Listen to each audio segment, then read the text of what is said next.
Ready? Thank you all for coming out. I know it's Sunday. I appreciate you coming to spend some time with us. We had practice 17 this morning, a really brief, solely focused on special teams practice. We'll have another good one tomorrow, obviously more focused on offense and defense, be our last scrimmage before we play. Then the kids will have a day off, and then we'll turn our focus to the first game of the year and into our mock week, which essentially just tries to replicate everything leading up to the first game. In terms of our normal night before the game meetings, game day operations, all that sort of stuff, as we talked about before, we've got several guys that will be playing their first collegiate game. I want to make sure we have all the things that go with that covered before we do it for real. And obviously I'm looking forward to Fan Day today. I mean, the Hokie Nation has been fantastic, and for many years, and in my short time here, I've easily seen the appreciation and affection they have for our football program and our sports in general. And we're looking forward to interacting with them. So, questions? David. Justin, given that today was devoted solely to special teams, what was your evaluation of last season's overall special teams performance, and what have been your impressions as you go through camp this summer? Well, I thought we were pretty good.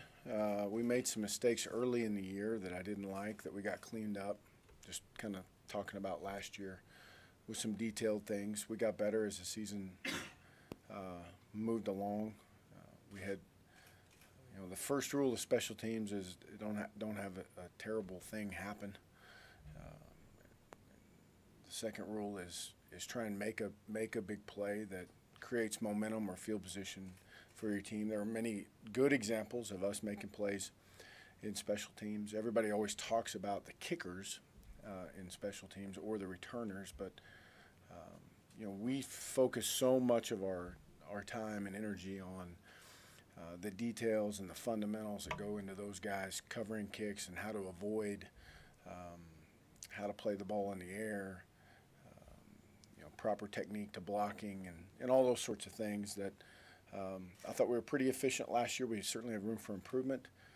Today's work was kind of on line with some good with some bad, some things that we have to get cleaned up as we head into the first game. Obviously much has been made about the first game, and rightfully so, and special teams will play a large factor in that. Early in the season, you're playing a quality opponent. You've got to make sure that you're on point with all of those details that affect field position and momentum in the game. Raise your hand, we'll get you a mic if you got questions.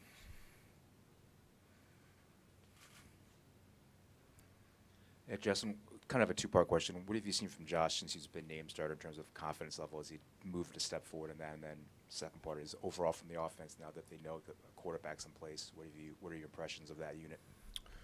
Well, I haven't seen a dramatic change in Josh. We named him the starter because we felt like he was ready to do that. So it wasn't, he may feel different internally. I don't know. I haven't asked him. But I've seen a guy that has grown in confidence and mastery of what we're trying to accomplish. But we saw some of that before we named him the starter, which is obviously what led us to that conclusion. Offensively, I think they're getting comfortable with him in there. That being said, you're only one play away from having to change guys back there, so it's important that we get work with those other two as well. Paul. Coach, what, if any, significance do you attach to being a preseason top 25 team? It's nice honor. I appreciate it. I don't really want to devalue the people that vote for those things. I think those things are fine. We haven't addressed it one time with the team.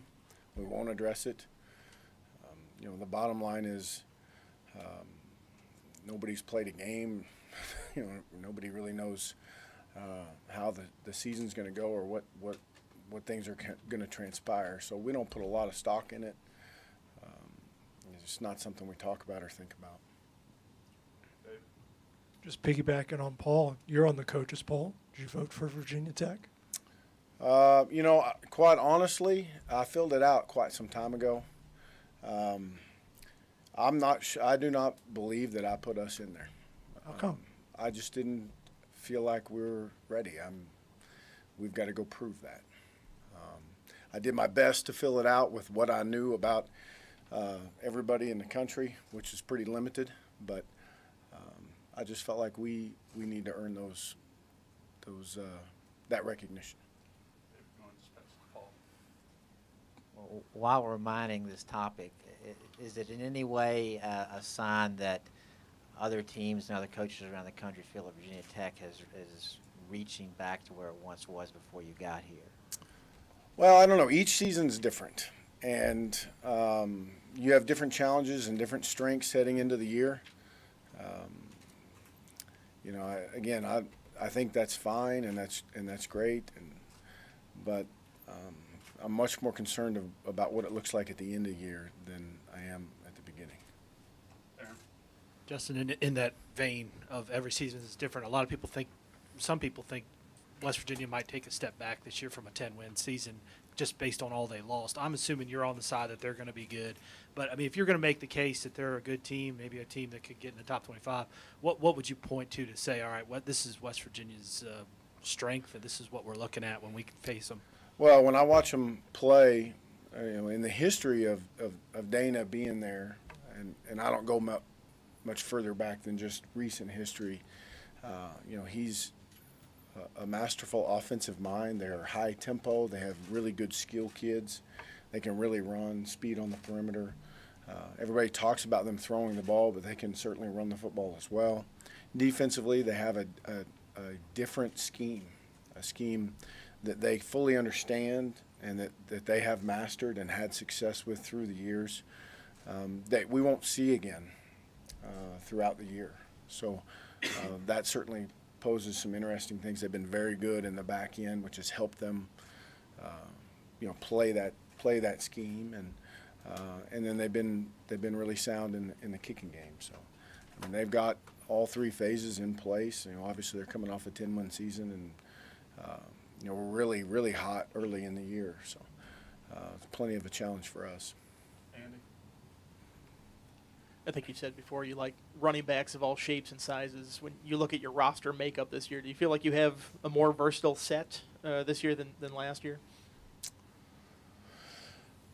Well, I don't know if they're more versatile. I think they've got another year of experience. Obviously, without Sam not being in there is a little bit different. But we added Jalen to the mix, which he has a nice skill set as well. It's nice to have Deshaun back out there practicing. It's kind of an element that we hadn't had before, and and like I said, Steven coming back there to fully work there has really helped his efficiency, as opposed to him splitting time between the H-back role and the tailback role. Having a couple true H-backs has, I think, maybe helped our running back position.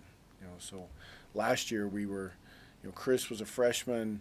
We were trying to get Sam in that spot. We were trying to work Steven Peoples in that spot. And now it's been nice to be able to separate Steven out of there and let him just focus on being a tailback. I think that has been beneficial. In the back? Coach, aside from personnel, from this point last year to this point this year, what do you think the biggest differences are for you as a coach here at Virginia Tech? Oh, I just think there's a general comfort level with our day-to-day operations between the coaches and the players. Each, like we've talked about, each year is different. You have different players. Your teams are different. What motivates them is different. How they handle ups and downs are always different, and that's our job to manage. But just, I think, from a comfort level with our staff and including our strength staff and our academic staff, everybody really, I think there's just a little bit more level of comfort with what's going on and how things operate on a daily basis. Last one for Coach Norm. Justin, obviously it's, I guess, the receiver spot's more than just kind of rolling guys out there and having them catch a bunch of balls. There's more involved for those guys. But do you feel like with the offense and the scheme that you run that maybe there's more required of receivers? Maybe it's a little more difficult to kind of pick and choose who you want to put out there early on, just because there's so much required and you're asking a lot of them maybe? I don't think so. I think it's a relatively easy offense to playing at wideout. I mean, we went through this situation at Memphis, and we did the same thing at TCU. The crux of it was to make it easy enough that young guys could play, because we had to play so many young people, and it did us no good to have those guys standing on the bench because they didn't know what to do. So it's pared down pretty well for them. So that doesn't mean that they're always playing the right way or doing the right thing, but I think it's pretty straightforward and pretty simple for them. Thank you, Coach. Coach You bet. Foster coming up next. Yeah.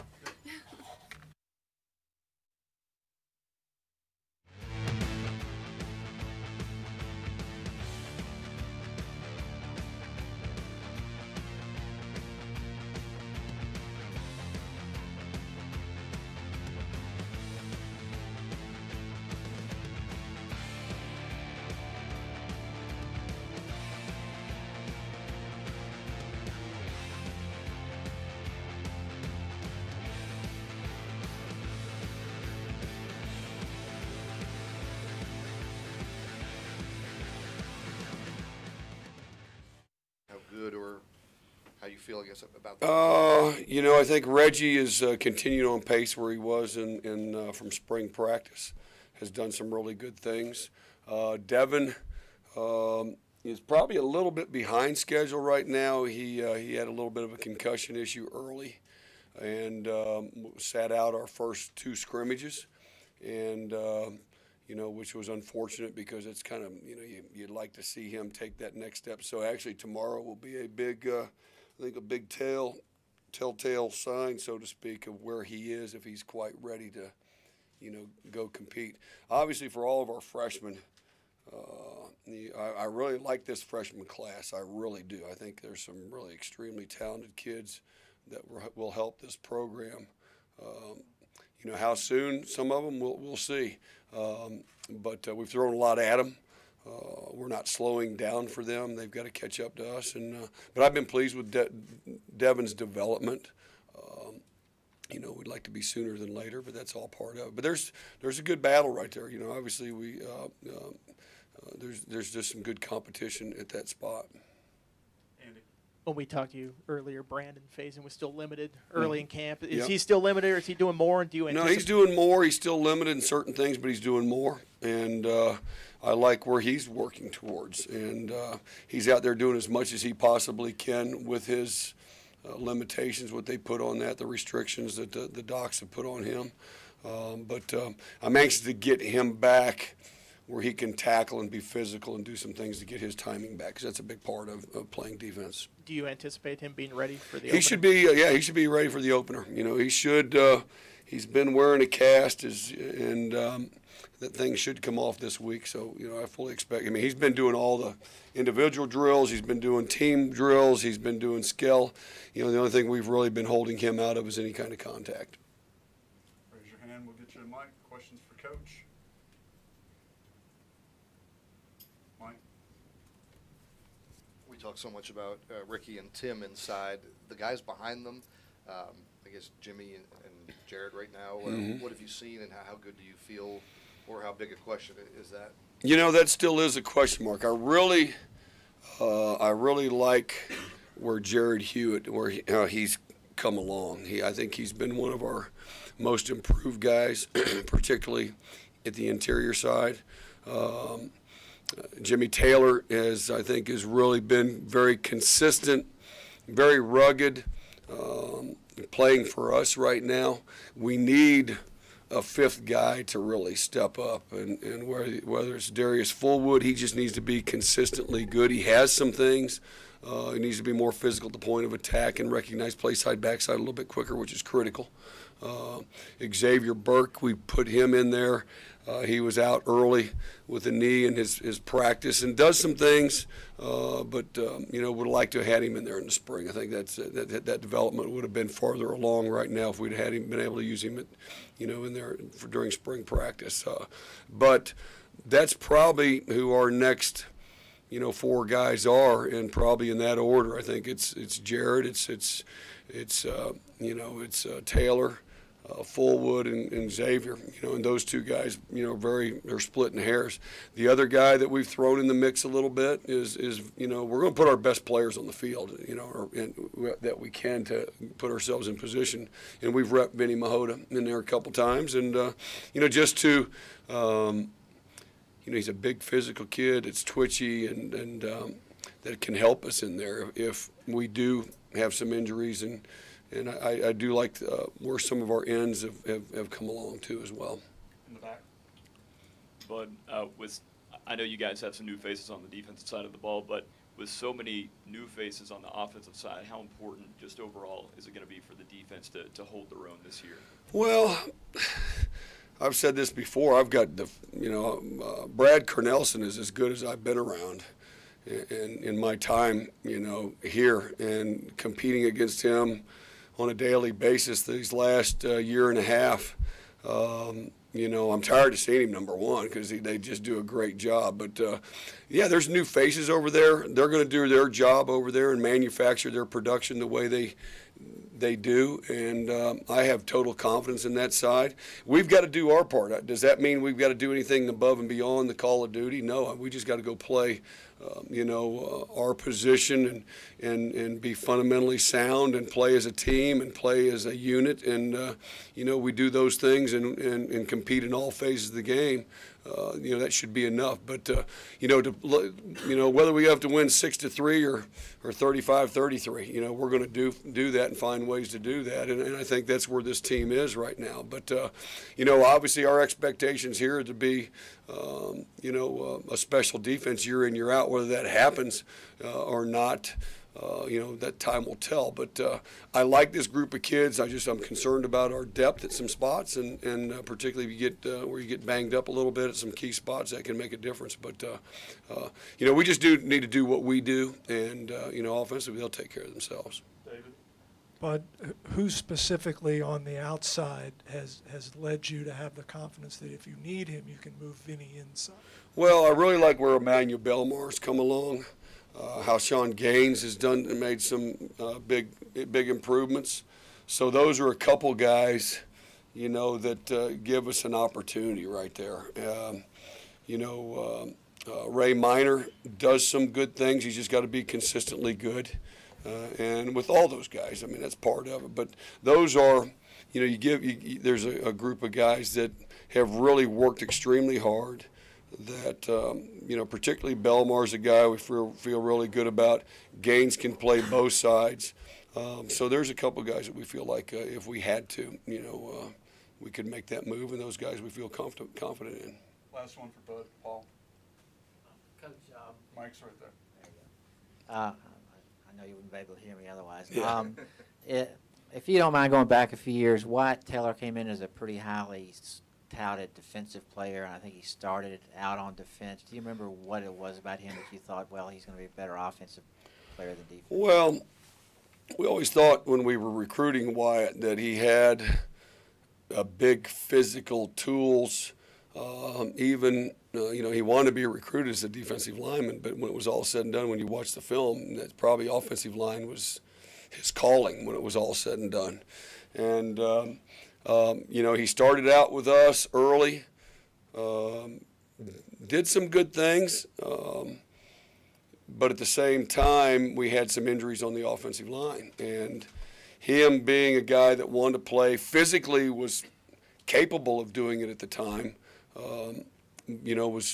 said, hey, look, I'll be willing to go on the other side of the ball if that gives us an opportunity to win and be successful. And so that kind of took care of itself when it was all said and done. But I truly believe in time that would have probably been the move anyway.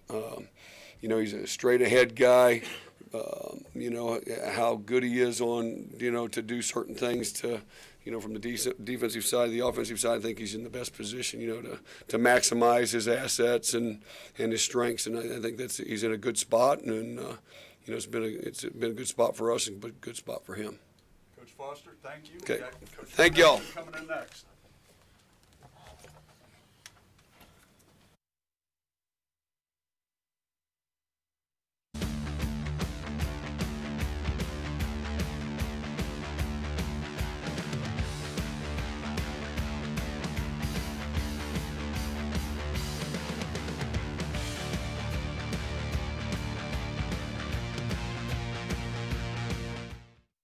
Yeah. Mike. All right. Yeah, I'll say a couple things. Getting close. Been pleased with Josh and that first unit. We're coming along. Still got a lot of work to do, you know, with those twos to raise their level. They're going to be playing. There's some of those twos that are going to be playing with the ones here in 2 weeks, and so still got a lot of work to do. But pleased with that first unit coming together. We got to get some guys healthy, but excited to turn the page here in a few days to West Virginia game prep. You know, I think we're all getting to that point in camp where we're tired of scheming against each other, and so excited to get into that game mode, and it's on us here pretty quick. So yeah, with that, go ahead. C.J. Carroll is a guy, he tweeted some things in the offseason about sort of the chip on his shoulder because people don't expect much because of his size, but he seems like a pretty happy-go-lucky kind of kid. What is his makeup, his demeanor, and how much of a grudge does he hold over maybe being overlooked? I think he's competitive. You know, I think that's the thing that comes to my mind is he's competitive. He's got confidence in himself. He knows he can, you know, with his toughness and his savvy and the skills that he does have, I think he's confident in that, and he's a competitive kid. You know, to me, that's what kind of drives it. When you boil it all down, it's a guy being competitive, wanting to make a play or prove somebody wrong.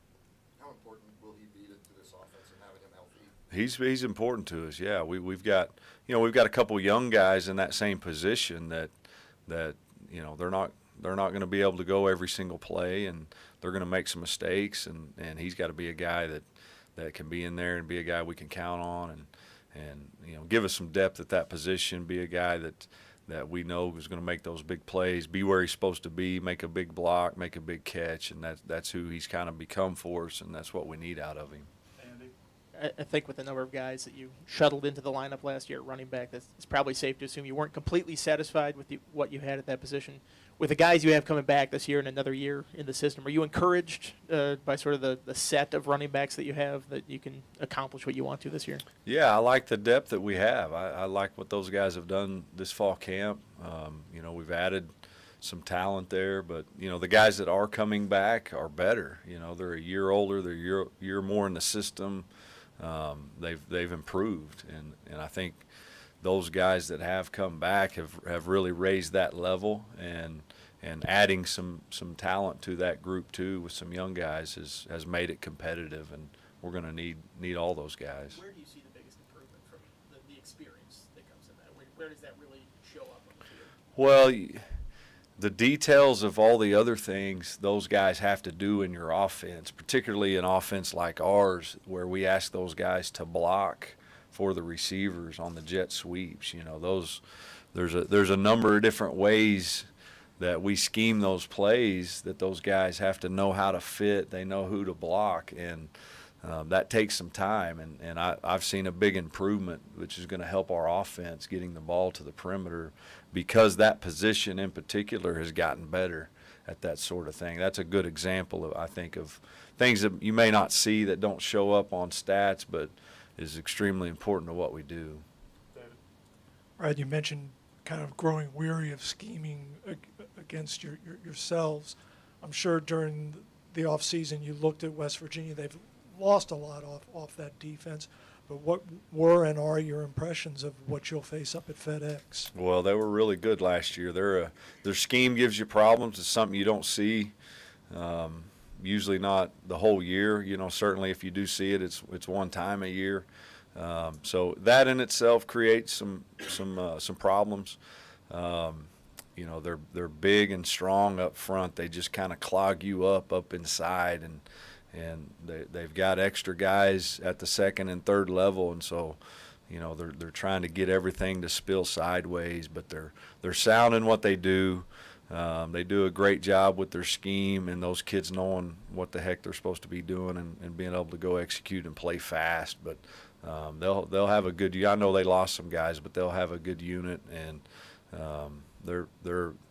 they really played well last year. I'm sure they're riding some momentum from that, and excited about what they have coming back. In the back, Coach.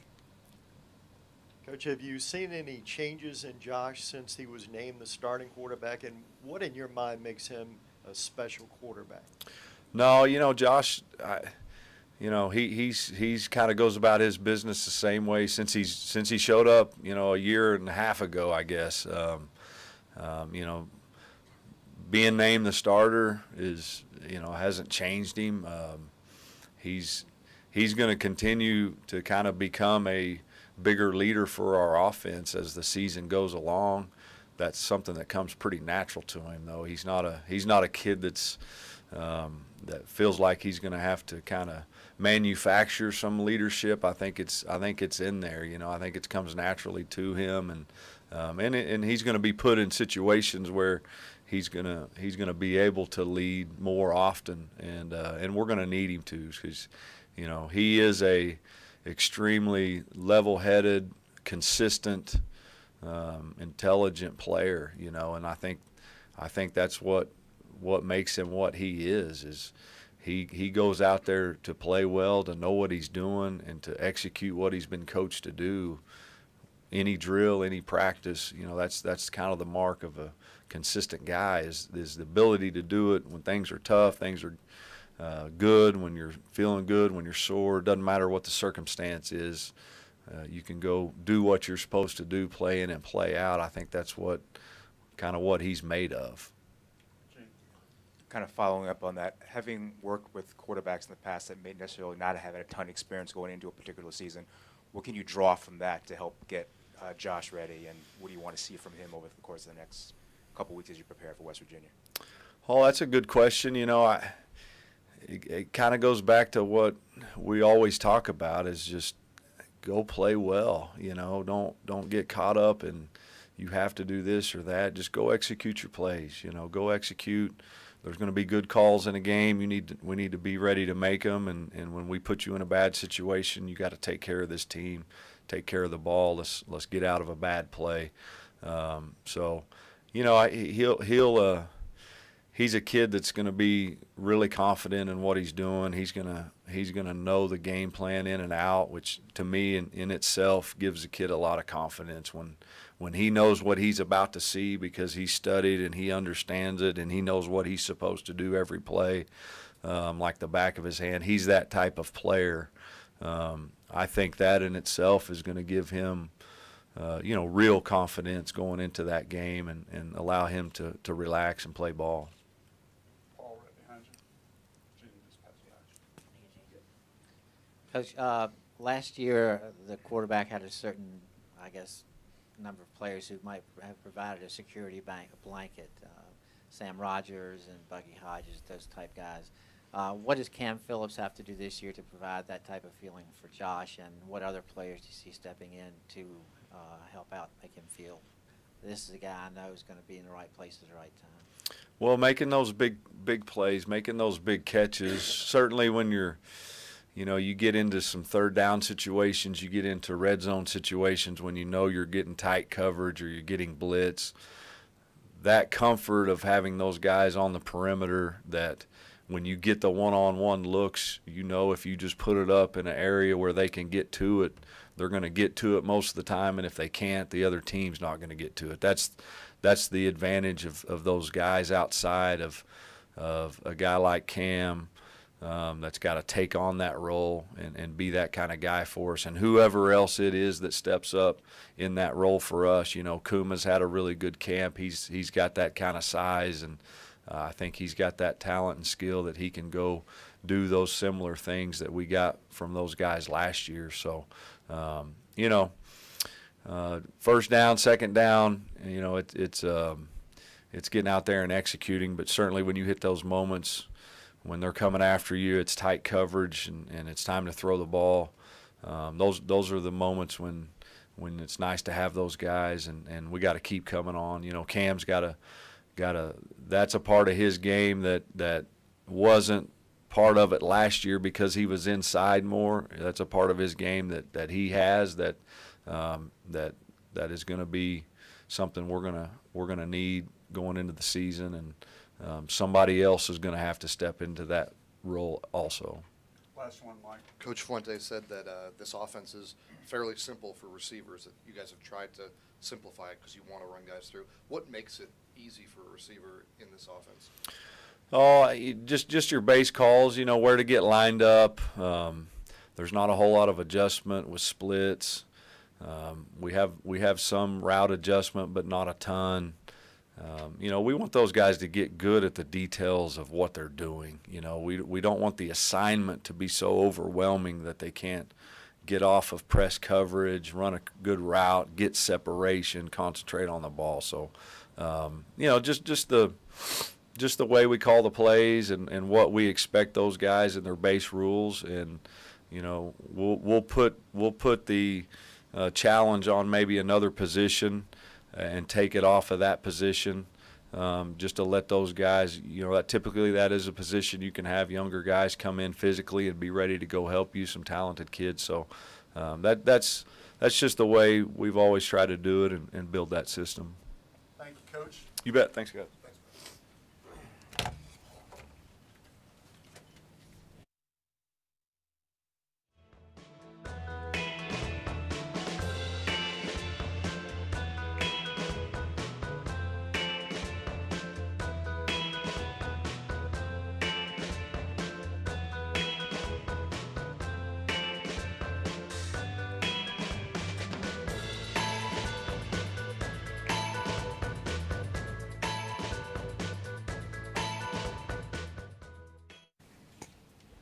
Cam, have you sensed maybe another step forward confidence-wise for Josh since he's been named the starter, and kind of what have you seen from him since now he knows he's going to be the guy going into the opener? I have seen, you know, a jump in confidence in Josh. I think once, you know, coach makes a decision like that, you know, we have some certainty. You can, you know, kind of relax a little bit and not be so tense on, you know, trying to do everything so perfect. You know, that's not to say that he hasn't still trying to do that, but, you know, just a bit of a relief. And, you know, you can tell that he's a bit more comfortable out there now. And how does that kind of affect the rest of the offense, the other players? I think it helps, you know, everything. And, the quarterback is, you know, the leader out there. You know, he's supposed to know everyone's jobs. So we look at him and see his confidence, you know, how calm he is. And I think it rubs off on especially the younger guys. So I think he's done a great job with that. C.J. Carroll, when he talks to us, he seems pretty loose, like kind of fun kid. Yeah. His tweets this offseason about being maybe a little chip on his shoulder for being overlooked for being small. Mm-hmm. How much does that motivate him, and what is his personality like as a teammate? CJ is, you know, he'll play around with you all practice if you let him in the meetings, but he is a very hard worker. I think that does come from, you know, his stature not being so big, you know, but I think his size doesn't, you know, limit him on the field of what he can do. And to him, it just, like you said, it makes him play that much harder, want to work that much harder, and just show people, you know, your size isn't everything. It's actually, you know, what's in your head and your heart. So, you know, I think that works well for him. Do you remember a first impression? Because, I mean, you're here, and then there was Isaiah and Bucky. CJ looked different. I mean, do you remember looking at him and thinking, like, who is this little guy? Actually, we're both, you know, back from Maryland, so we played in the same conference. So I knew of him already. I knew he was tiny, you know, but, you know, that's him. You know, he's a cool guy, you know, doesn't really, you know, talk bad or anything like that, very optimistic. So, you know, he's great to have around. Norm. based on your own recollections of your first camp as a freshman, what surprises you about what Hezekiah Grimsley has been able to do thus far? I remember Coach Fuente mentioned a few days ago that his consistency has been pretty amazing, that, it's unlike that, unlike a true freshman to see that kind of thing. Is there something that stood out to you based on what you recall from your first camp? I think the thing that actually, yes, there are some similarities.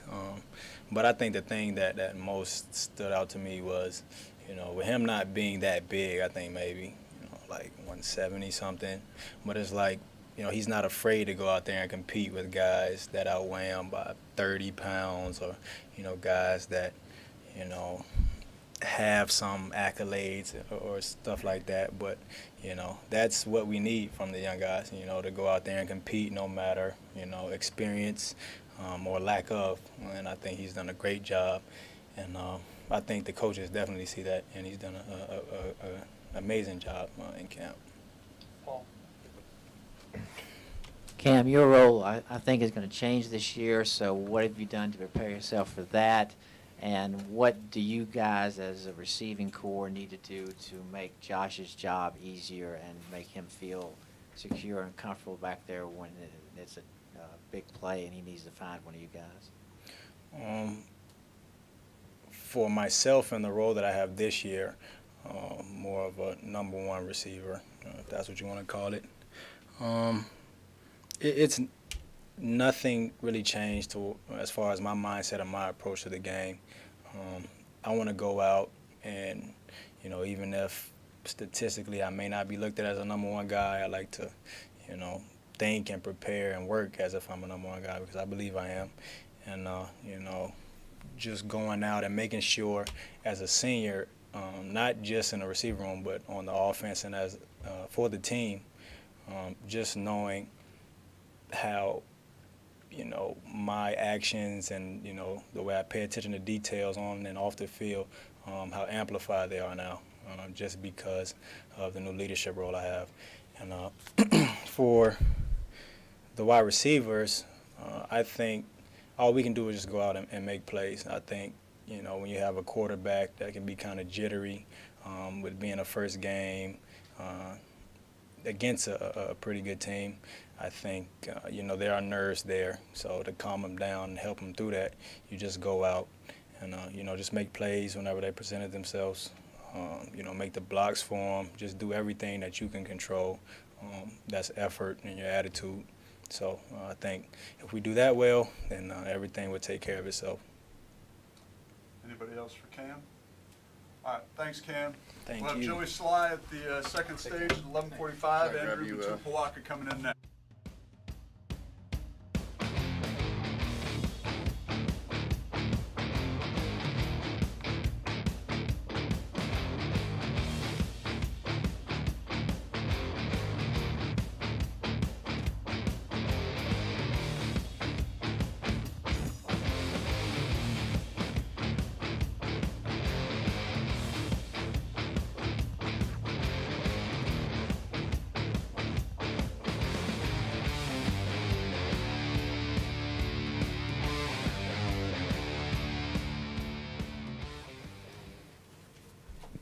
Andrew, what have you seen from some of the younger guys behind you, guys like Tavante Beckett, Rico Carney, Dylan Rivers? What have you seen from those younger guys? Those young guys have definitely. They're really smart. They pick up the defense really quick. But I would say that the future is bright for those linebackers. They're going to be big time players here. When you see a 6'5", 250-pound linebacker next to you, does it kind of amaze you the things he can do to sort of get himself in position and the way he kind of covers the field, from his spot? Or are there things that Tremaine can do to get better in your eyes too? For sure. Tremaine definitely, he just has it all. The size, the speed. He really can just do it all. And before he actually started playing, I had told people like he was going to be the best to come through and play that position.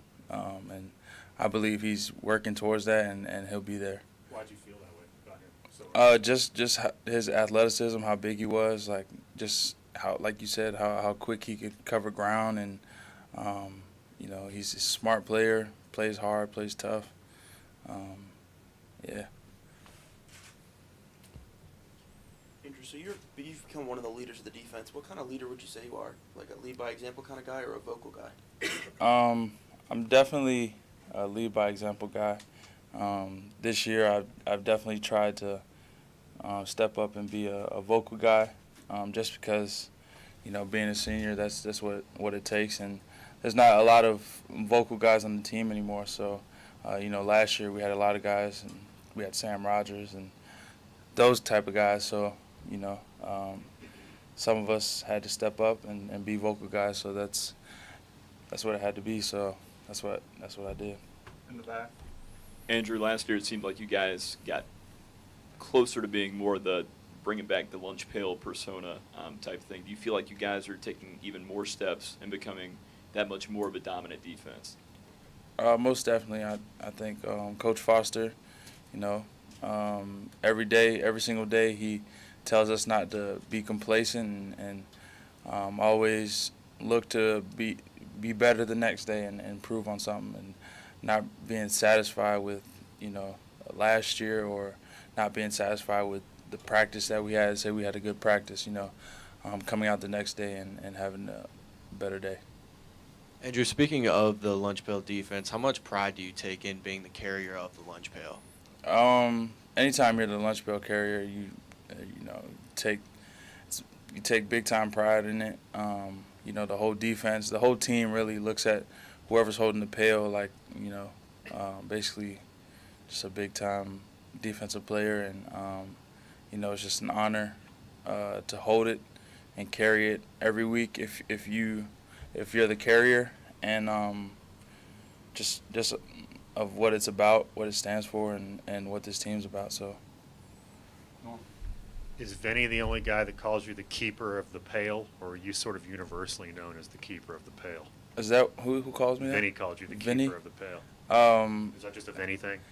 That might just be a Vinny thing. I mean, everyone on the defense really, you know, works hard and stuff like that. And whoever the player of the game is gets it. And right now, you know, Greg Stroman has it, so he's holding it right now, as far as during camp right now, and yeah.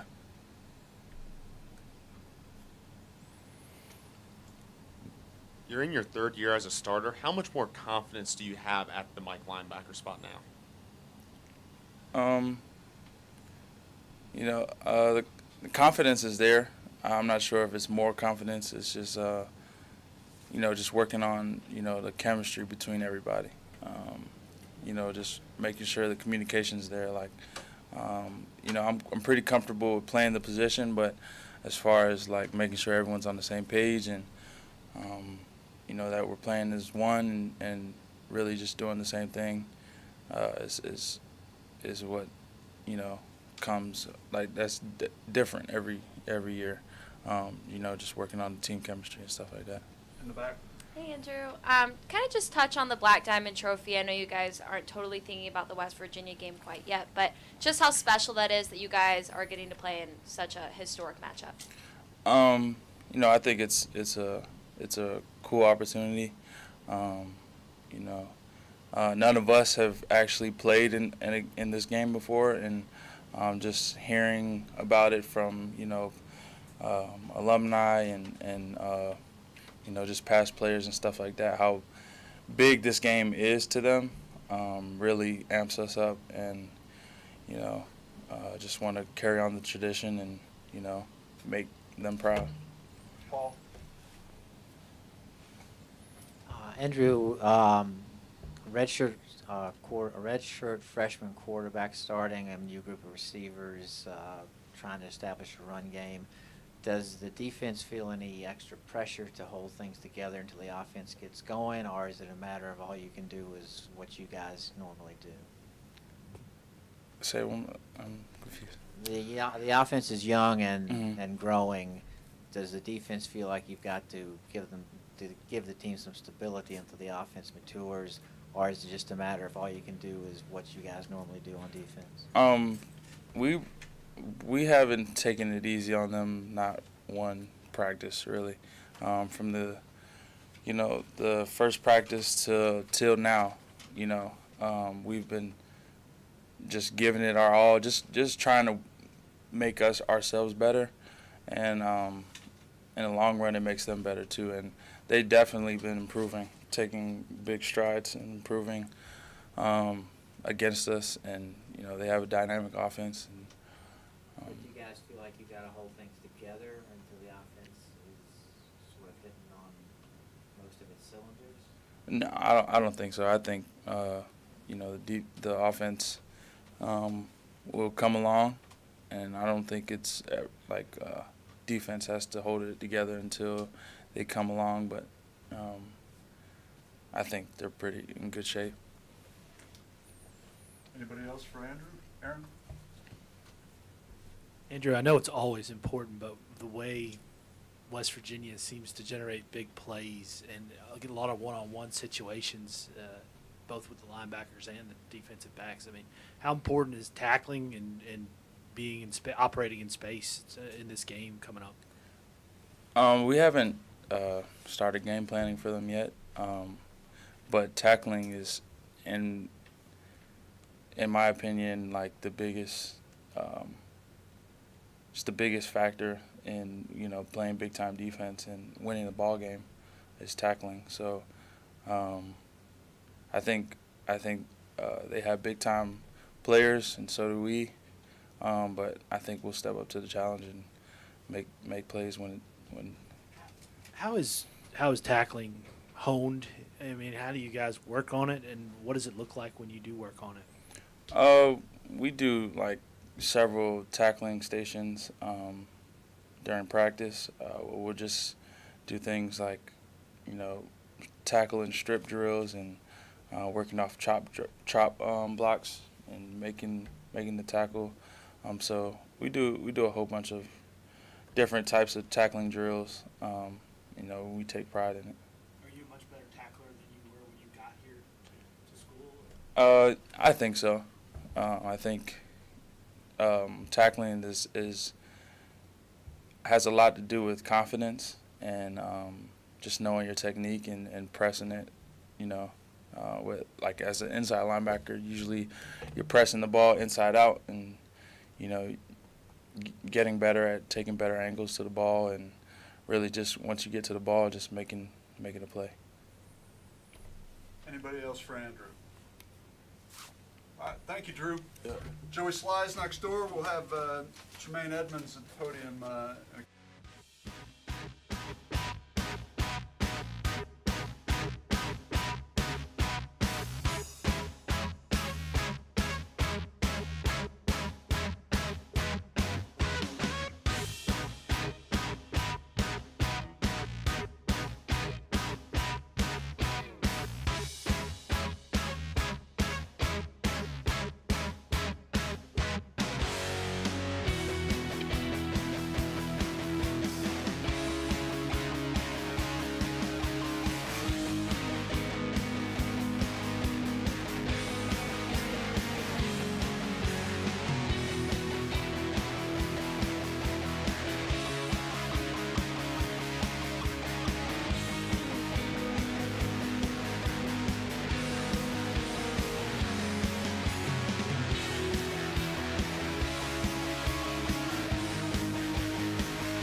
microphone and questions for Tremaine.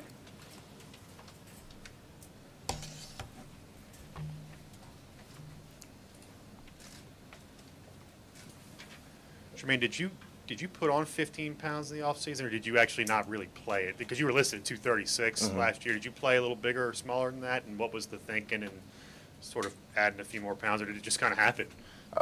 Just kind of happened, honestly. You know, we have a great weightlifting staff as a whole, so, you know, they worked with me, and, you know, I am where I am now. Did you play at 236? Yeah, I was roughly around there last year. I'm currently like at 250 right now. Yeah. Has it done anything for you? Oh, definitely. You know, just make me feel stronger as a whole. Raise your hand. We'll get you a microphone.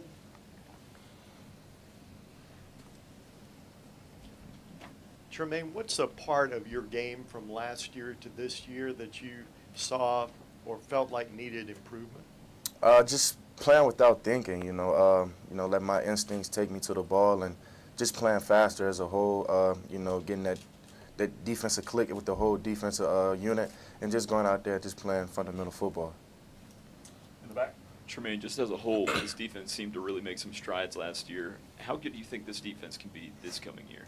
The sky's the limit for this defense. You know, we come out each and every day with the mindset to be the best, you know, so we want to continue to do that throughout the rest of camp and just go out there and be the best that we could be. You've gotten more attention this preseason, obviously, than any other preseason, and we'll probably continue to get more just because based on what you did last year and the improvements you've made. You're a pretty quiet guy from what Coach Foster has said and from what we've seen of you. Is that something that makes you uncomfortable to think that now you're sort of in that almost expected all-ACC and sort of outsider, you know, All-America type role now? You know, I kind of block things like that out, but, you know, like I said, you know, right now my mindset is on, you know, going to practice each and every day, you know, getting better with the team, you know, doing what we could do to become the best defense that we could become, not just the best defense, but the best overall team that we can become. Aaron? Jermaine, what does it take to become an elite tackler? Sorry, say it again. An elite tackler. What does it take to be one? You know, each and every day at practice, you know, Coach stresses about the fundamentals of tackling. So we do, you know, small things such as roll tackling and, you know, different techniques that, you know, a tackler has to do. So, you know, I just take those things that we do at practice and just apply it to the game. Did you have a natural feel for it, too, or a natural sense for the ball growing up and all that? Oh, yeah. You know, growing up, I always, you know, wanted to play defense, and I always took pride in that. So, you know, I always just wanted to, you know, make sure I do what I have to do to get the job done, get the defender on the ground, whichever way it may be. So, you know, I just take pride in tackling. Were you ever scared of contact? Not at all. Not at all. Can't be. So Andrew just came through here, and he said he thought you were going to be one of the most talented players to ever play at the linebacker position. What have you done since you've been here to try to get better at the position? Specifically, what have you improved on? You know, just being a student of the game, you know, going in the film room, watching film. You mentioned Andrew. I learned a lot from Andrew since I first got here, you know, relying on some of those older guys, taking their experience from the game and just applying it to my experience, you know, and just trying to become the best player I could be.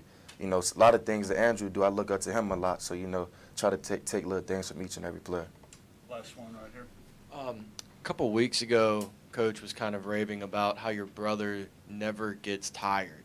Are you kind of that same way, or do you kind of see yourself with your hands on your hips more than him, or how's that go? I wouldn't pretty much say hands on my hips because Coach practice that a lot. We're not allowed to do that. So, but Terrell definitely has a thing a lot of people don't have. You know, he doesn't get tired a lot, and I wish I had it like him. But if I had to be honest with you, I don't.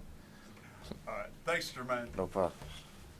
We've got Greg Stroman coming in next. We've got Benny Mahota over.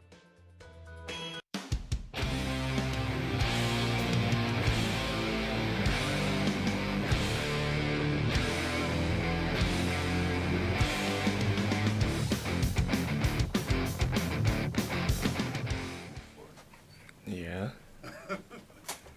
Raise your hand. Questions for Greg.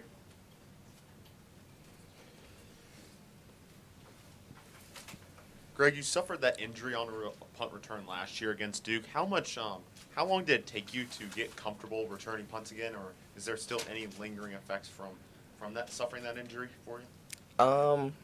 Well, after it happened, once I got back on the field during last season, I was back catching punts, trying to catch punts. So it was nothing that kind of went away. I just kept practicing at it.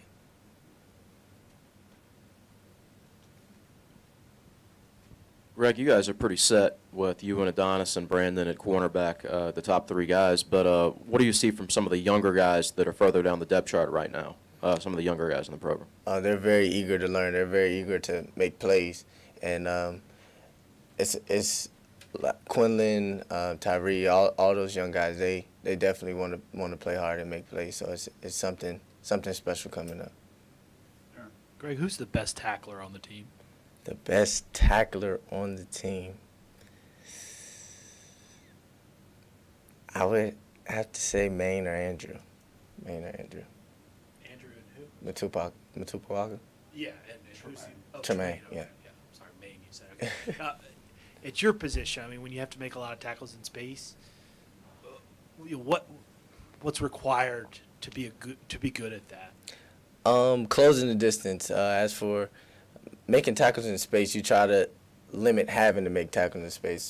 Try to get to it before he can get moving. Because I mean, a lot of players in college football are just great in open field. So just eliminating that space and closing the distance and just making a tackle from there.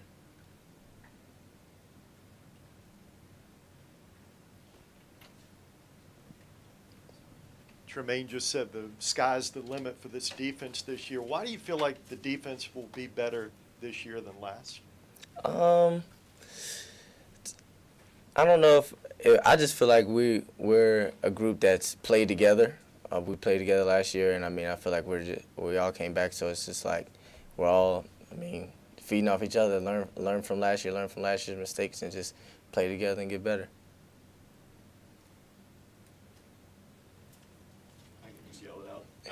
It's all right. That being said, with so many changes on the offense, do you guys feel like maybe not a pressure as a defense to hold everything together at this point, but do you feel like the onus will be on you guys to kind of carry the team in the early going? No, we don't really feel that way. We just feel like just if we play our game, offense is definitely going to bring something to the table. And I mean, we feel like if we do our job and do what we need to do, what Coach asks, everything goes smooth. Of course, a lot of people didn't know what to expect out of this team last year, but you go out and set the standard, so to speak, with a 10-win season. Is there any pressure coming back to the field this season to live up to that standard yet again? I mean, we just want to come out every game and just focus on one game at a time. And that's what Coach preaches on. And if we go play one game at a time, then we won't feel that pressure. You mentioned coming back.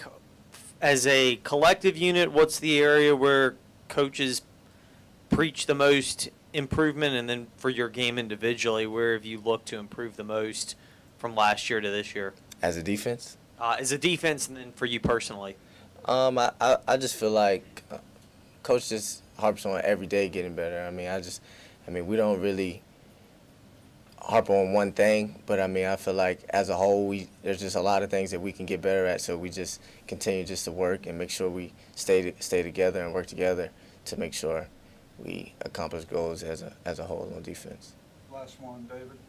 Greg, as much pride as you guys take in your special teams, you played a large role in that last season. How would you assess the overall performance of special teams last year, and what do you think y'all can do better this season? I feel like we take a lot of pride in special teams, and I mean, just practicing it, I just feel like we'll definitely be good at it this year, and hopefully better than we did last year. All right, thank you, Greg. We've got Terrell Edmonds coming in next.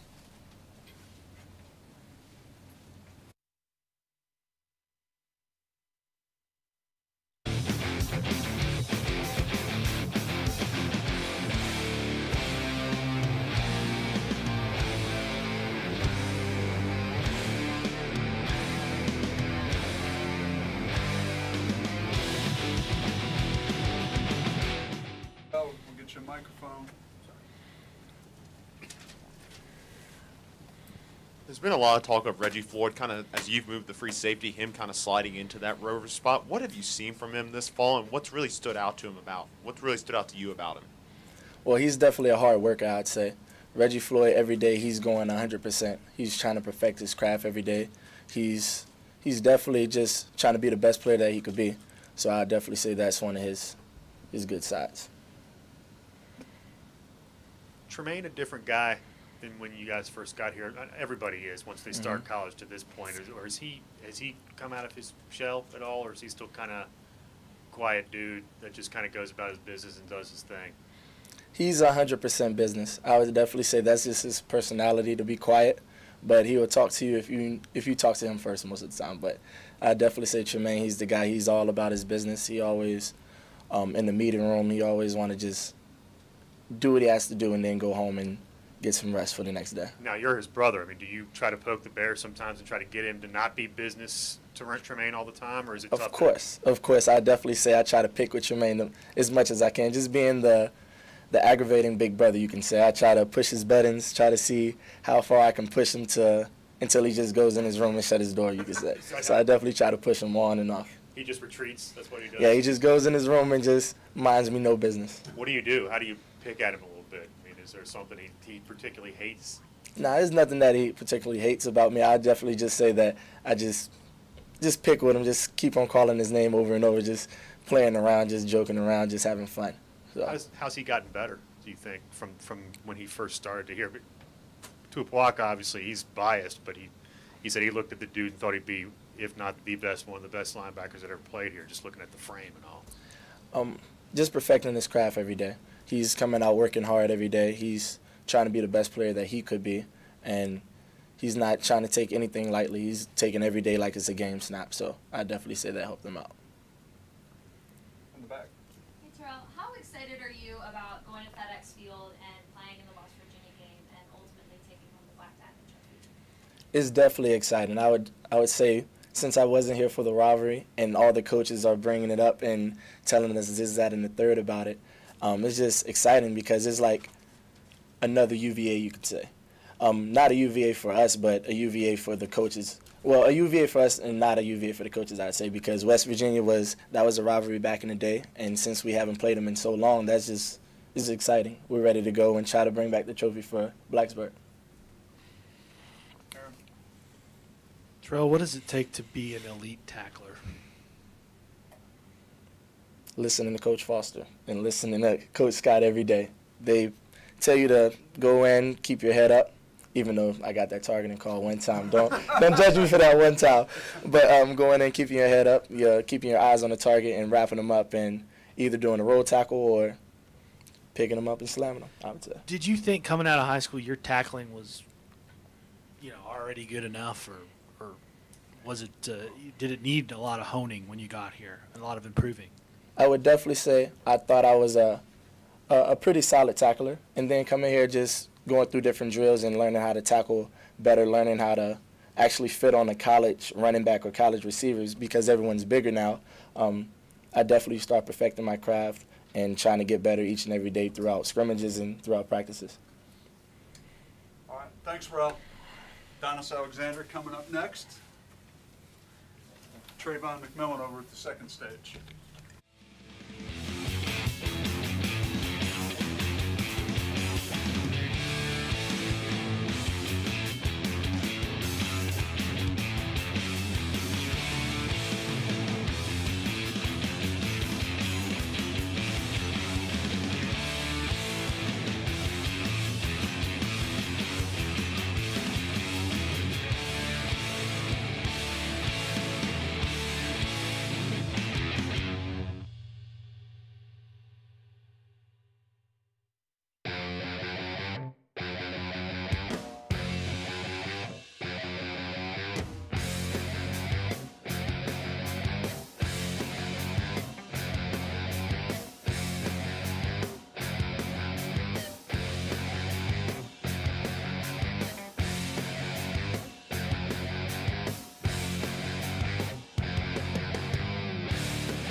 Mr. How y'all Dennis doing? Alexander.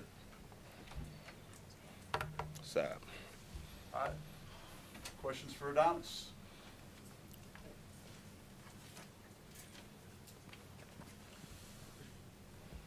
Heading into the season, do you have a goal or a number set of how many interceptions you want to get this year? Whichever number is the most, that's the number I'm going for right there.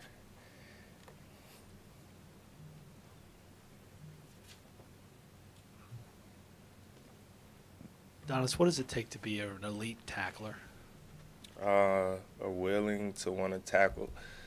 I feel like you need to want to do it. If you want to do it, it's like I feel like it's like second nature when you have a will to actually tackle. Have you ever seen somebody who didn't have that will turn into somebody who had that will, or is that something you're kind of just either you got it or you don't? I think you can develop more with it. I mean, I seen it happen a few times, but usually, you know, you have it or you don't. When did you know you had it? I was always a tackler, even when I was like in Little League. I used to like to tackle. I never like running the ball. I always like tackling, so yeah, I always had it. Did you play pickup games growing up, like with other kids? Yeah, I used to play throw 'em up, buck 'em up. It's a game. You run around with the football till you get tackled. You tackle, you throw it up. So yeah, I used to play a lot of those games with my friends in the backyard, stuff like that. Ever get seriously hurt doing that? Or ever Nah, hurt I was pretty durable back in the day. Back in the day when I was young, yeah, I was good. You guys have one of the best cornerback trios in America this year with you and Greg and Brandon. What's the dynamic like between there, and how do you guys kind of develop each other and work with each other? I mean, everybody, we make each other better. Like, we talk about different techniques, different way to play things. Like, it's always good when you got a second and third opinion of a veterans, you know, there. So like, that's a good. It's gonna be a great, you know, thing this season with the trio thing. Everybody gets to help everybody grow. Everybody competes, make everybody better. So like, yeah, that's how that goes.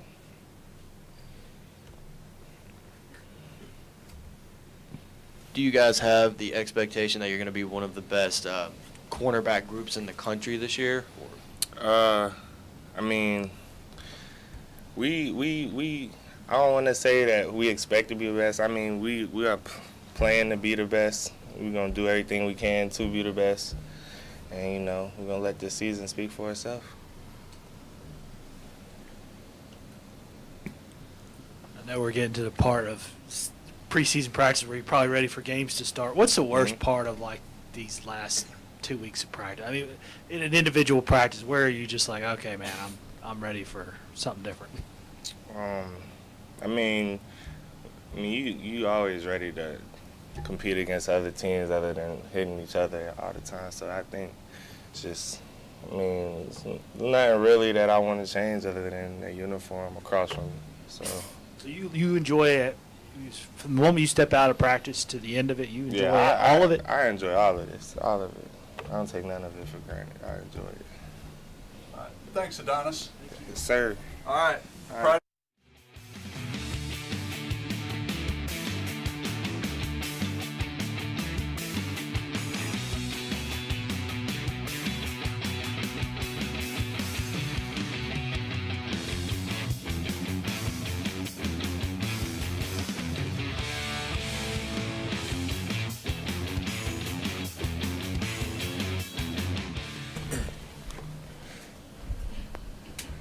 Stephen, you were a guy that didn't have a Division I offer coming out of high school. How much pride do you take walking on here at Virginia Tech and now pushing for the starting running back job?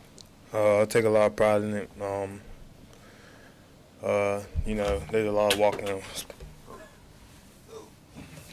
There's a lot of walk-ons that came through here that eventually earned a scholarship and did their thing, like Sam Rogers. Like, just taking pride in, like, getting to be, like, one of those dudes, like, to come out of high school, no offers, and, like, eventually work my way to a scholarship.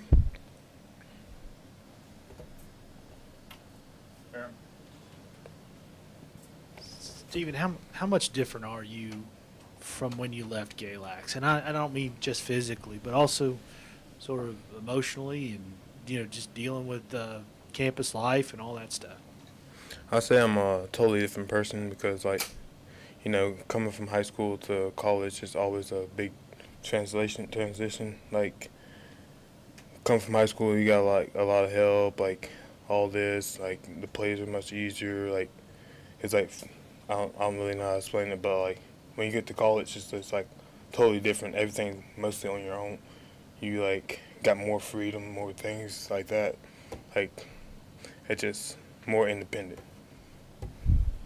Coach Cornelson was talking about how important this position is for pass blocking and for the overall scheme of the offense. Talk about how important it is to do more off the ball as much as it is to get the carries too.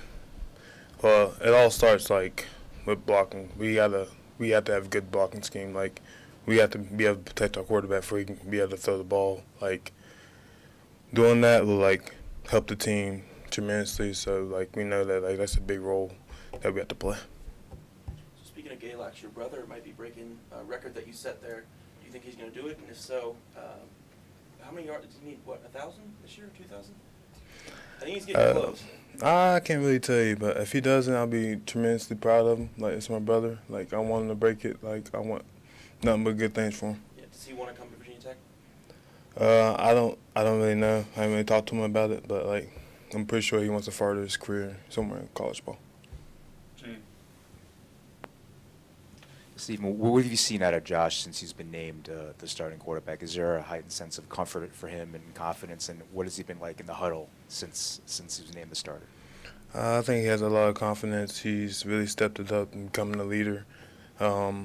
He's gonna be a great asset to the team. Like, he's really doing whatever it takes to be a great quarterback. Is him having that confidence and comfort trickle down to the rest of the offense too? And how does that kind of manifest itself, would you say? Yeah, it has sugar down all the way down to the offense because, like, after you name a quarterback, that's kind of giving you, like that's the guy you need to protect. That's the guy who's going to be calling plays. That's your leader of the offense, like things like that. So it gave us confidence too. Stephen, you're seen as more of a big, physical power runner. How do you think that fits in with Justin Fuente's offense? I feel like it'll fit in more like third down, like plays, goal line, like blocking, like because running back doesn't only run the ball, he also has the ability to block too. So I feel like that's a big thing too. Last one, Aaron. Stephen, who on the other side of the ball can really rock you? Like, really make you feel a hit? There's a couple dudes on the other side of the ball that can really make me feel a hit. You know, you got Andrew, of course, who brings the boom. Maine that brings the boom. Not gonna lie, Beckett brings the boom.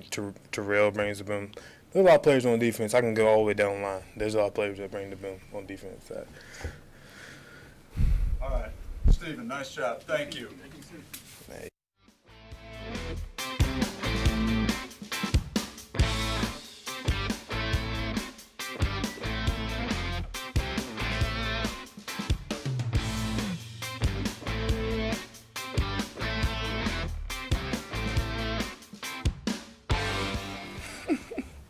People's is something. All right. We know that Tim brings the boom as well. Questions for Tim?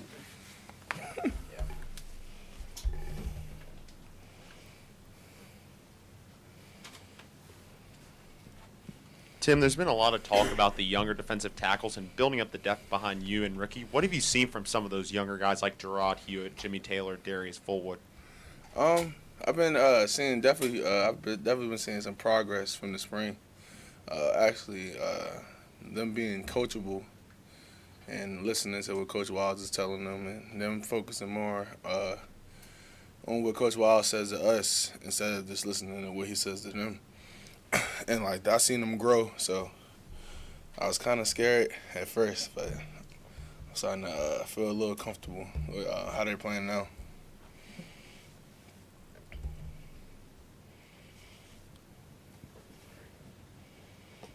Tim, I know a lot of you guys have the lunch pail tattoo. Just, I mean, as a whole, you guys took some real strides as a defense last year. What does it mean to be a part of the Lunch Pail defense and to take even more steps to make it that much more dominant this year? I don't know. It's something that Coach Foster's just like. He just amps us up about it, and he makes it about us. You know what I'm saying? Like, he doesn't make it about the team. He makes it about us. I mean, it's a team. It's us as a team, but we win games, and we usually are. We have a lot of stuff put on our plate, so for him to set the standards as high as he does for us, it just motivates us to just keep going. And I don't know, it's fun because it's Coach Foster, man. I don't know, it's something about him. You guys think you can take steps as a defense and further to be more dominant? Oh yeah, big time steps. You're gonna definitely hear about the LPD this year. Tim, you've grown as a player since you first came here when you were a freshman. Kind of talk about the progress you've made in the off season, and then how it's reflecting in fall camp right now. This commitment was a big thing for me.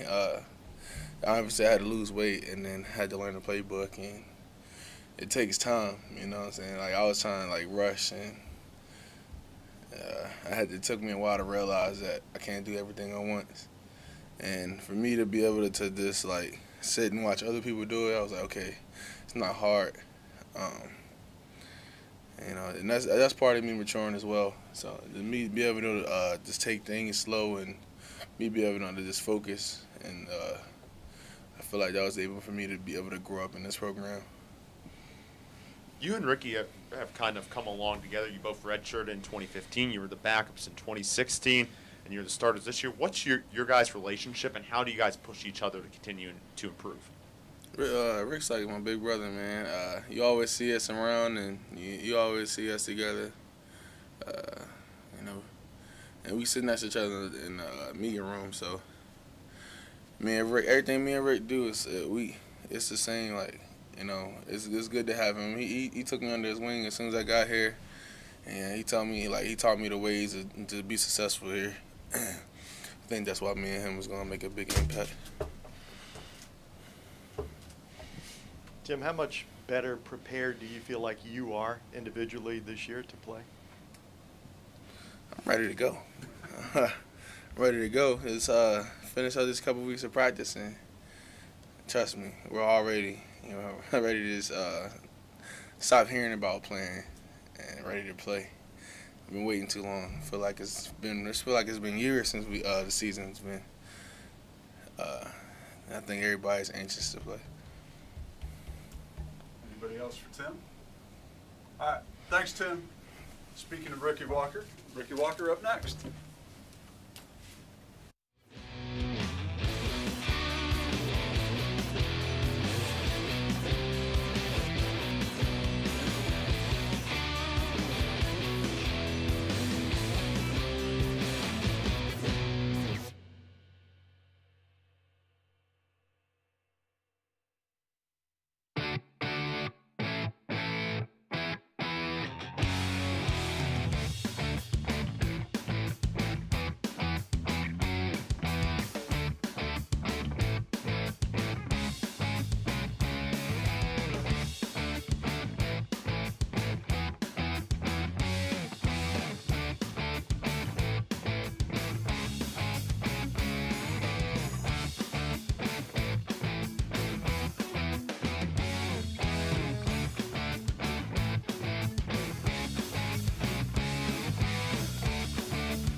All right, Mr. Ricky Walker.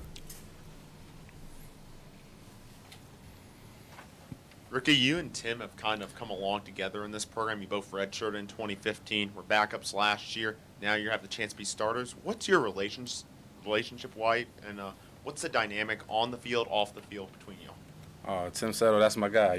Ever since he was getting recruited, he'll come up and visit, and he'll stay with me and Stroman, so ever since then we started bonding, and ever since then we always been guys, I remember when he first came, he first came to college, and we was working out on the weekend or something. I told him to come run with me, and he couldn't make it up the hill. So ever since then, man, I just, we started clicking, and now it's turned to the field and to workouts and all that. And Tim's came a long way. Now he's a leader. He's a leader for us. As long as myself, and I'm looking forward to playing with him this year.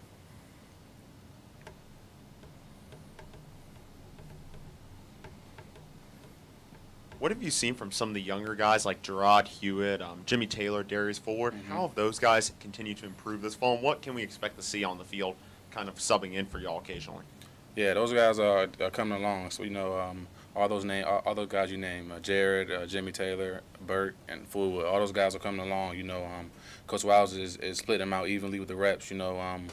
We're just making sure that we don't have no big drop from the ones and twos, and I feel like they're coming along from now compared to week one. They're definitely coming along. So personally, I don't think it's that much of a drop off.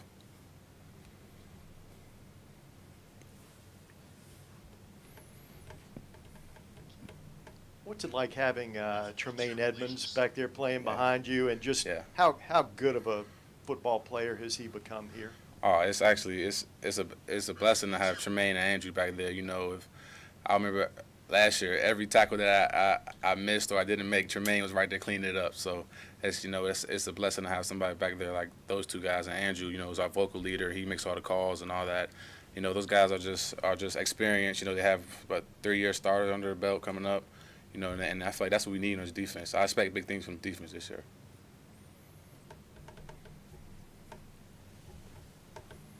Ricky, what's the key for you working at defensive tackle to be a good tackler? Is it different from other positions in some ways because you're starting right on the line with your hand in the ground, or is it similar to those other positions? As a defensive tackle, the key to me personally is having that twitch, playing fast all the time, every play, run or pass, and also next would be, good hands, using your hands, being physical. So I say those two things, being quick and using your hands. Anybody else for Mr. Walker? All right, thanks, Rick. Yep. Like the braids. Appreciate it.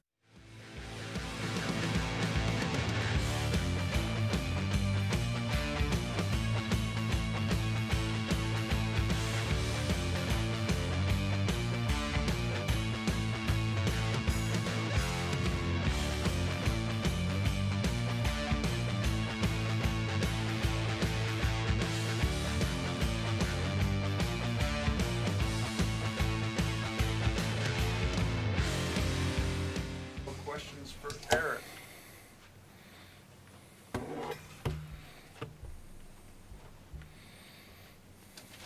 Start off with Paul. Hey, nothing happens until you give the ball to the quarterback. What have you seen from Josh before he was named the starter and since he's been named the starter? I think Josh had a really good camp so far, and really since he's been here, since he's gotten on campus, he's done a really great job. Whatever he's asked to do, he does it to the best of his ability. He's in here getting extra reps, extra studying, extra time in the film room. So, he's a trustworthy guy, and we're excited moving forward. As a whole offense.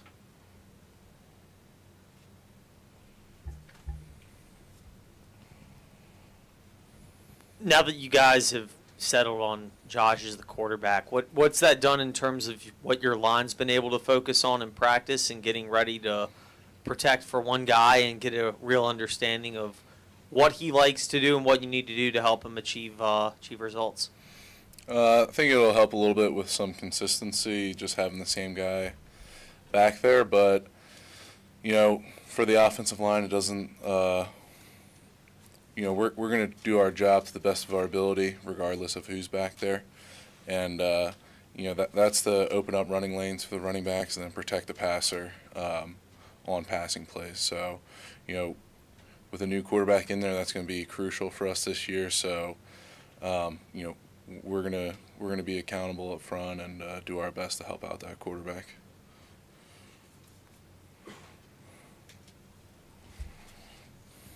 Have there been any moments yet where you've watched film and seen Josh do something and thought, man, how did he do that? What are his strengths, and can he make plays that sort of defy belief sometimes? Yeah, he's definitely an impressive guy. He's got great arm strength, great accuracy, and some of the throws he makes are really impressive. And we know up front that if we give him enough time, he's going to be able to find a receiver. How are they impressive? I'll just say, being able to, put it wherever he wants it, or deliver an accurate pass.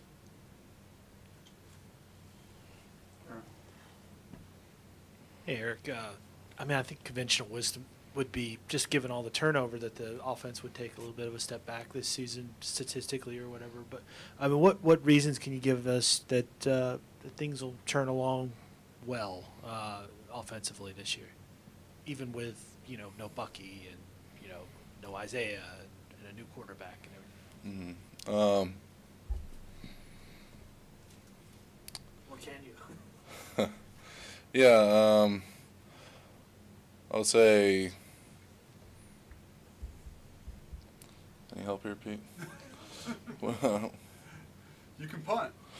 Yeah, I think that'd be a better question for Coach Korn or Coach Fuente. They have a more broad grasp on the offense versus just the offensive line. Eric, in your 4 years here, coming up West Virginia could be arguably one of your biggest games of your career. Are you obviously looking forward to that game, and talk about how exciting it would be to bring home the Black Diamond Trophy? Yeah, that's a really exciting game coming up. Our whole team is really excited about it. We know we've got a really strong opponent, the first game of the year. And also it's a really important game because it's, the next game on our schedule. So, it's going to be a really good test, first game of the year, and we're going to have to play really well, against a strong team like West Virginia. Do you think it's more important to get this big game out of the way and focus on the rest of the season compared to last year when you had one game before the biggest game, which was Penn I State? don't think there's, real reason to speculate about the order of the games and whatnot. It's just, whoever our next opponent is, that's the most important opponent on the schedule. So, we'll take it one game at a time as a team. Paul. All right. Anybody else for Eric? All right. Thanks.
Hey, Wyatt, can you talk a moment about the changes you've seen in yourself personally and as a player from the time you were a freshman until now? Well, showing up as a defensive lineman, I had no idea I'd, be the starting left guard in 2 years. So I guess when I switched over, I thought, I have huge shoes to fill. I was trying to be like all the old guys, and I was a freshman. I just had to learn, step by step, little by little. In the back. Hey Wyatt, since Josh has been named the starter, have you kind of seen the rest of the offense kind of I know there's still a few weeks to go, but kind of mold into shape or start to? Well, I mean, I feel like with all the quarterbacks we had, I mean, we were, it didn't really matter who was back there. It's the train. The train's going, and whoever's the conductor is the conductor. And with Josh, I mean, Josh is my little locker mate. I mean, I love talking to him and everything like that, and it's awesome that he got the job. But it's also cool that AJ hasn't stopped. He's been pushing Josh to even higher levels. So. That competition, it's never over till it's over. And I know that Josh has it right now, and he's a great player, and I'm excited for him.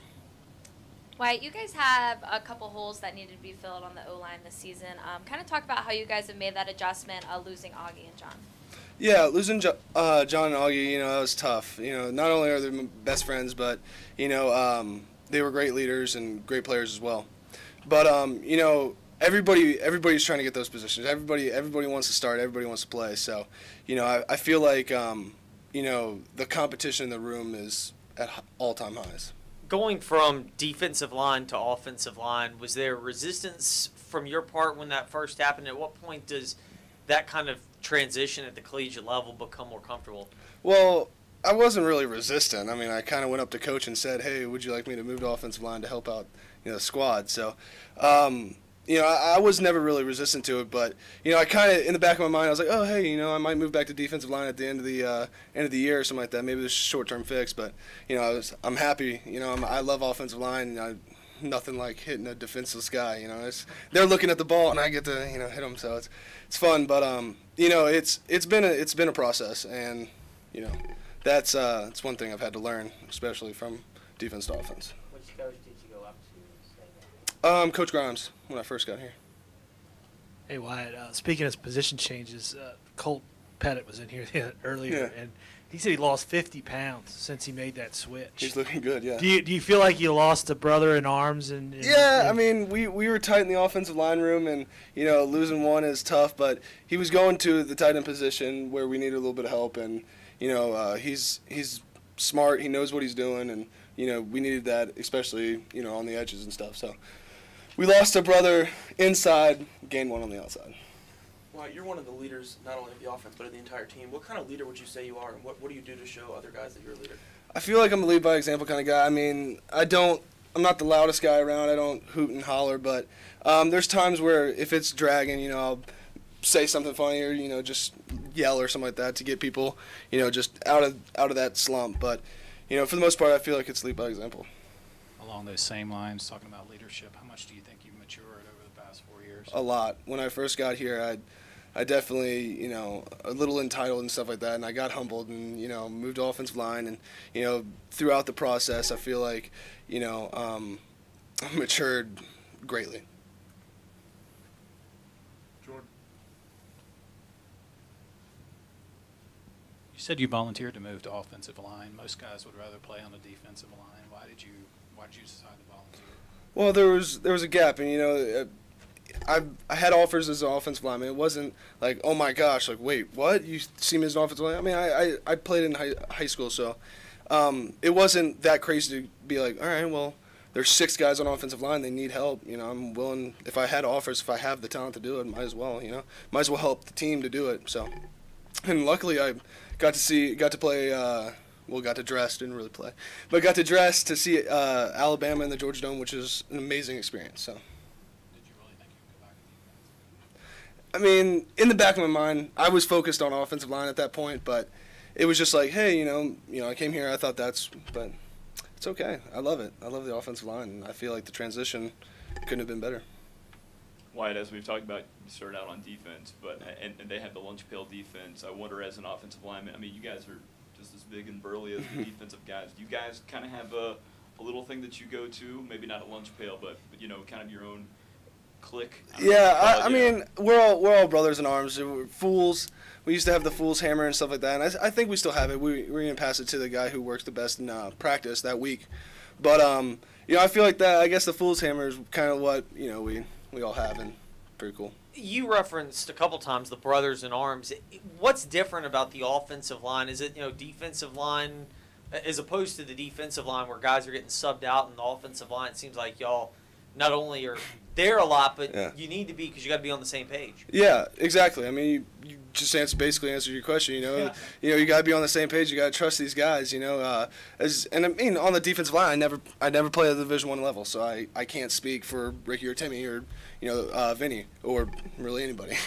But for the offensive line, it's like between Eric, Yash, all these guys. It's talking, communication. That's huge. All right, thank you, Wyatt. Thank you, guys.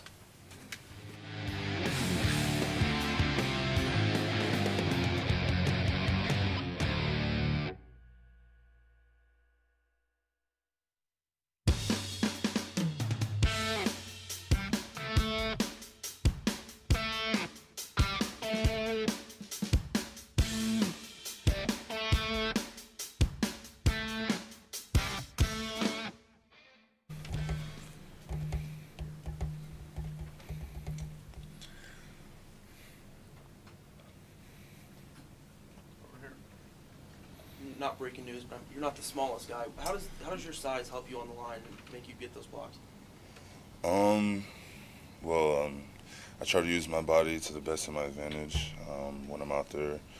I try to be coachable in the sense of doing my job, and usually when I'm out there, I don't think I just play, and whatever it's called, I just try to execute.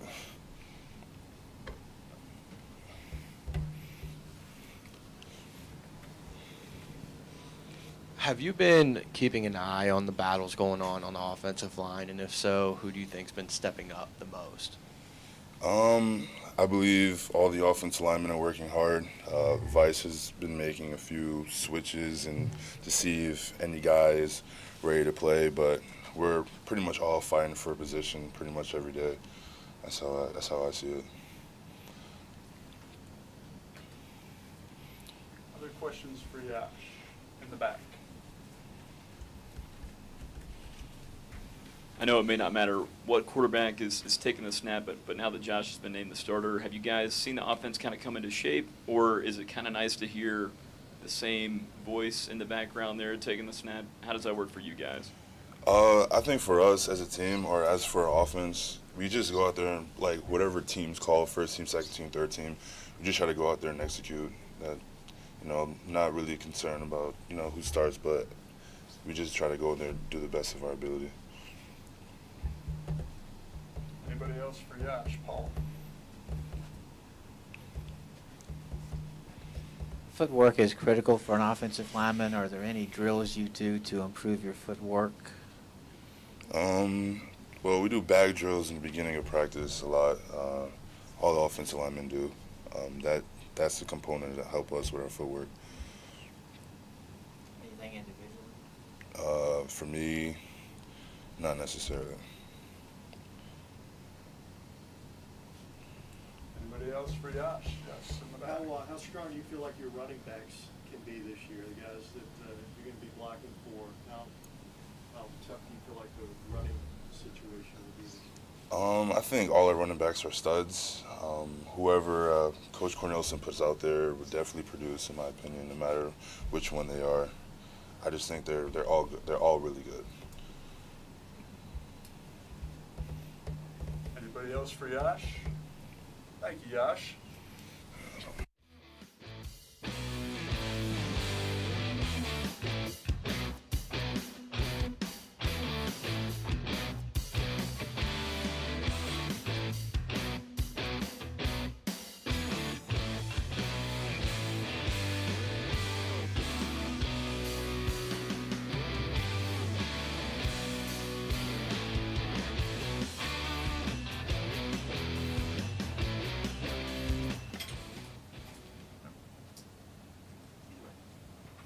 So you had a little operation on your foot this offseason, right? Yeah, I had a, think it happened in the Notre Dame game, a little stress fracture. They pinned it, feeling good though.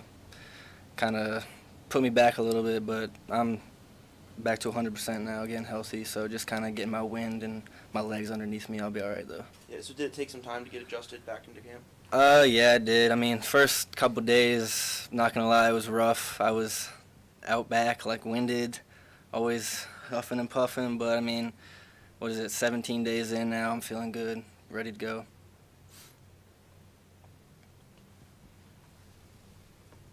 CJ is not the tallest guy myself. Yeah. You know, what does that do to your mentality when you're out there on the field and you feel like you got something to prove? Oh, yeah, definitely. I mean, obviously I've always been a smaller guy since youth league, telling me I can't play, going to good counsel saying you won't play till senior year. So, I mean, you kind of have to play with the chip on your shoulder, and I think I've done that, and I've ended up here and talking in front of you guys, so must be doing something right.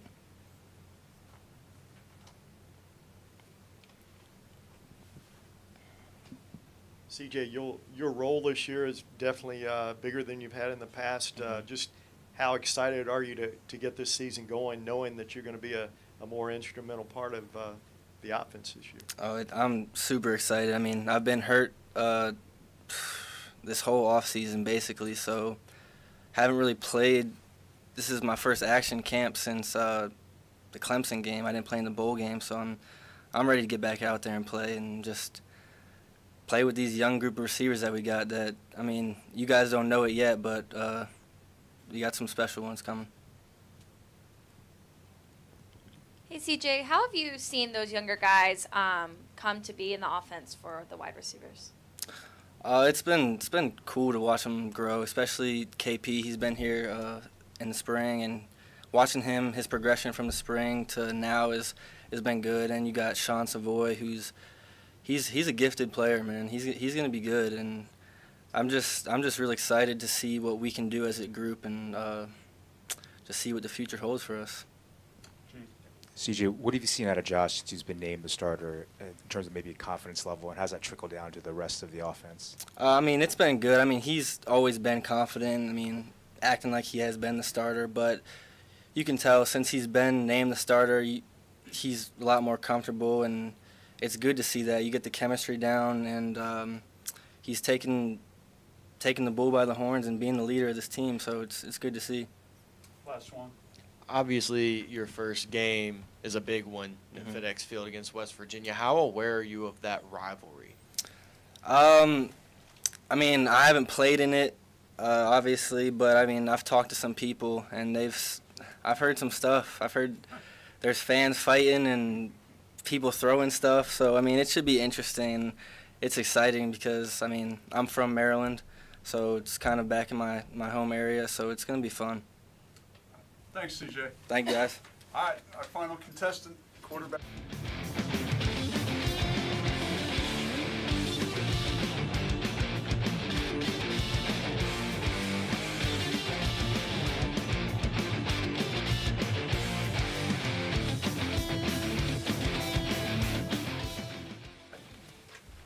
Raise your hand. We'll get you a mic for Josh.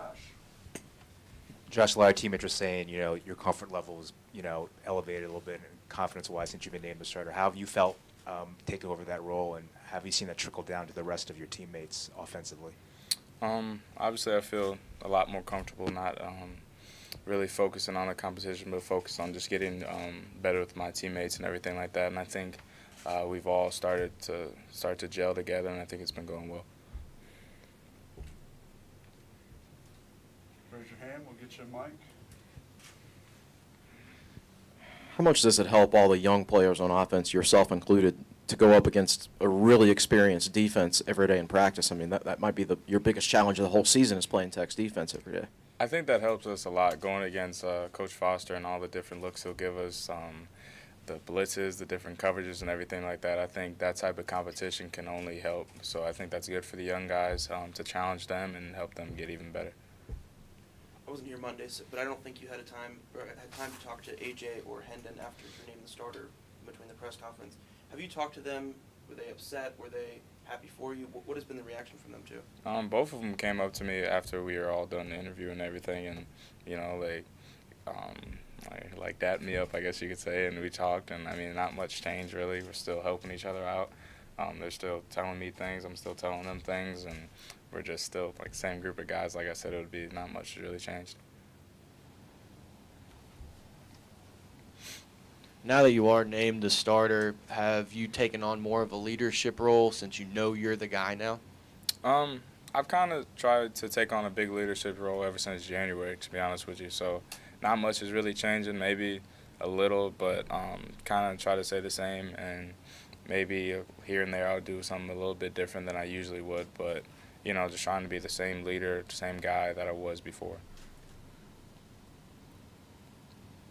Josh, being involved in the meeting rooms and things like that, when you weren't sure whether you were redshirting or playing last year, how much is going through the game planning process on a weekly basis last year, and being experienced with that already, even though you've never played in a game? How much does that help you be more ready for the start of this season for your first ever college game? I think it helps me a lot because last year, the first half of the season, I got to like prepare and get ready like I was going to play. So. Being able to take that into this season, I think, will be very helpful. Obviously, since I've had since January to try to prepare and look at West Virginia, it kind of gives you a lot more of an edge, I guess you could say. But when it gets to the week-to-week, I think that will definitely help me a lot. I know we're still a couple weeks away from the first game, but what do you think the nerves are going to be like, and how excited are you just to show what you can prove or show what you have? Yeah, I mean, it's going to be fun. Obviously, I'll be nervous. I mean, that's what makes it fun. I mean, about football, you get nervous before games, but I think the atmosphere is going to be awesome. It's a big-time rivalry game, so, I mean, it's just going to be a fun game, I think. I know you guys usually take it week to week, but last year we really didn't know what to expect as far as how many wins this team would get. So is there any pressure coming out this season to live up to that 10-win standard that you had last year? I wouldn't say there's pressure. Like, we put the pressure on ourselves to try to be great and try to make sure that we're competing for championships. I wouldn't say we're focusing on any outside pressure or anything like that. I mean, that's kind of an expectation of us. Like, we're going to try to win 10 games. We'll try to compete for ACC championship games. That's kind of what the new, or it's not the new, expectation of Virginia Tech is. So, how does the uniqueness of West Virginia's defense make them difficult to prepare for?